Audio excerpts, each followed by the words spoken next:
예, 클린선거본부장을 맡고 있는 정점식 의원입니다. 오늘 이재명 가족비리 진상조사단 제1차 회의를 개최를 했습니다. 제3차 대선 후보 TV 토론 이후 이재명 후보 가족에 대한 각종 비리 의혹이 다시금 국민의 관심을 모으고 있습니다. 이재명 가족비리 진상조사단 출범을 알리며 강조했듯이 대선 후보와 그 가족에 대한 검증은 국민의 알 권리이자 헌법적 책무입니다. 이는 민주당 역시 일관되게 주장해 온 사안이기도 합니다. 우리 김문수 후보는 이재명 후보만으로도 할 말이 많다며 아들 문제엔 특별히 관심을 두지 않겠다고 말씀하셨지만 이재명 후보 아들에 대한 국민적 의혹과 검증 요구는 빗발치고 있습니다. 특히 불법 도박, 음란물 유포 등 실정법 위반에 관한 문제가 계속 제기되고 있는데 대통령 후보의 도덕성과 공적 책임을 고려할 때 가족의 비위 문제 또한 피해갈 수 없는 핵심 검증 대상입니다. 이재명 후보는 현재 8건의 사건, 12개의 혐의로 5건의 재판에 계류 중이며 이미 정가사범입니다. 기존의 수많은 비위 의혹이 여전히 해소되지 않은 가운데 이번 대선에서는 거북선 개발 특혜 의혹 등 새로운 의혹까지 추가로 불거지고 있습니다. 지난 12일 배우자 김혜경 씨는 법인카드 유용 선거법 위반 혐의로 항소심에서 벌금 150만 원을 선고받았고 아들 이동호 씨는 불법 도박과 음란물 유포로 벌금 500만 원을 선고받은 사실이 드러났습니다.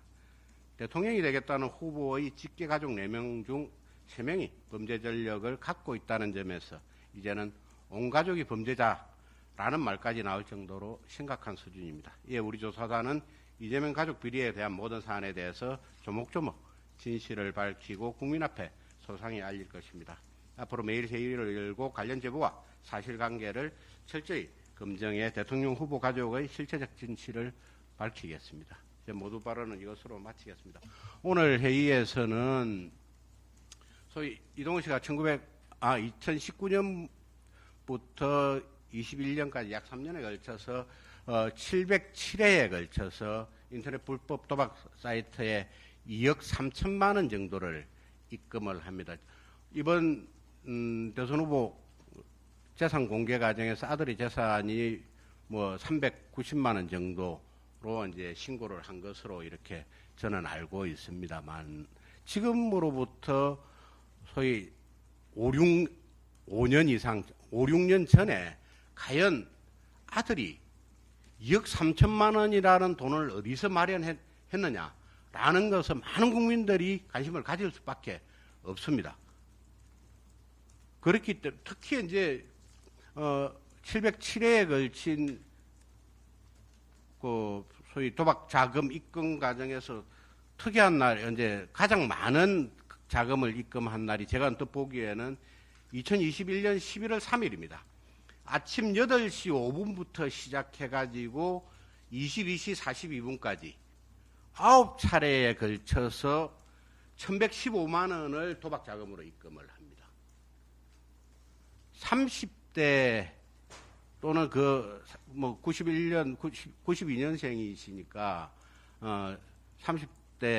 30대라고 봐도 되는데 20대 후반에서 30대의 청년이 과연 하루에 1115만 원의 도박 자금을 입금할 정도의 돈을 어디서 마련했느냐.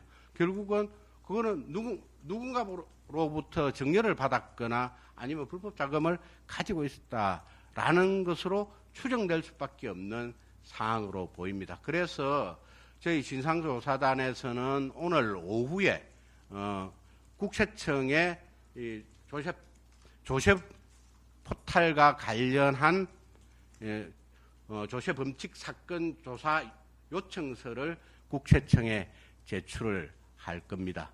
왜 이 부분에 대해서 이제 국세청에다가 이 조사 요청서를 제출하느냐라는 의문이 생길 수 있는데 이 조세 포탈 사건의 경우에는 연간 포탈 세액이 10억 원을 넘지 않으면 국세청장의 고발이 있어야 조세 포탈 혐의를 조사를 할 수가 있습니다. 그렇기 때문에 일단 국세청으로 하여금 이 부분에 대해서 누군가로부터 이 자금 조성 과정에서 이 조세 포탈 등이 정년세 포탈 등이 있는지를 조사해 달라라고 요청서를 제출할 예정입니다.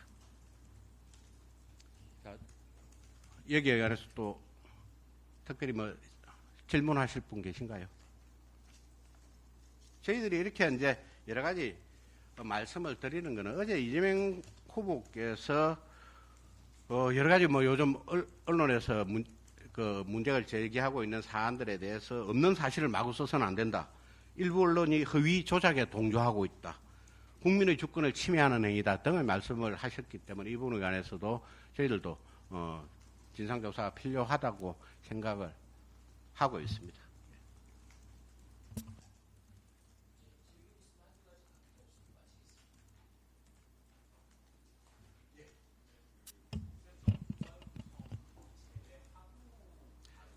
그래서 이제 나머지 일반 형사 사건이 될 수 있는지를 지금 검토를 해야 될 것으로 지금 검토를 시작을 했습니다. 그래서 뭐 예를 들자면 저기 공직자 재산 신고할 때 아들의 재산을 누락했다 또는 선거 때 그렇게 누락했다. 왜 그러냐면 아들이 2억 3천 정도의 돈을 가지고 계좌에 가지고 있었는데도 이런 부분들이 누락됐다면 그 부분에 대해서도 뭐 허위사실 공표 등이 될 수도 있기 때문에 그런 부분에 대해서 검토를 조금 더 해야 될 것으로 보입니다. 그래서 이제 사실은 이 공직선거법상의 허위사실 공표죄의 공소시효가 그 해당 선거일로부터 6개월이기 때문에 그러면 이제 이런 부분들이 여러 가지가 좀 조사가 돼야 이전 선거에서는 허위사실 공표를 했다고 하더라도 그게 이제 공소시효는 지난 부분이고 그런 게 있기 때문에 그런 부분에 대해서 저희들이 조금 법리 검토를 추가로 해서 형사 고발 여부를 결정하려고 생각을 하고 있습니다. 지금 뭐 저기 도박 자금에 대해서는 이제 말씀하시는데 그런 음란 댓글 달고 이런 부분에 대해서 뭐 추가로 진상 조사할거나 이런 부분은 없나요? 그 음란 댓글과 관련해서는 이미 뭐 여러분들께서도 검찰의 약식 공소장을 보셨겠지만은 그 당시에 뭐 15건인가 몇 건에 관해서 고발이 이루어졌고 그 그리고 나서 이제 기소가 된 게 4건이거든요. 기소가 돼서 4건이 이제 유죄가 확정이 됐는데 음란물 유포로 그 부분에 대해서는 현재로서는 이제 추가로도 더한 부분이 있는지 이런 부분에 대해서는 저희들이 아직까지 자료를 확보하고 있는 게 없기 때문에 그 부분에 대해서도 한번 살펴는 봐야 되지 않나라고 하면서도 그 부분에 대해서 앞으로 어떻게 할 것이다라는 부분을 말씀드릴 수 있는 단계는 아닌 것 같습니다. 그 2억 3천 정도 구약식할 때 경찰이 그 부분에 대해서 자금 출처에 대한 거는 따로 조사를 안 했다고 알고 계시나요? 지금 현재 검찰이 그때 예를 들어 가지고 자금 출처에 대해서 조사를 했다면 정려 등이 이루어졌다라고 판단을 했다면 검찰이 그걸 하겠죠. 뭐 국세청에다가 고발 요청을 했다든지 뭐 이런 걸 했을 텐데 그런 자금 출처 조사는 하지 않은 것이 아닌가라고 이렇게 짐작을 하고 있습니다. 이게 하지 않아도 문제가 없는 거예요?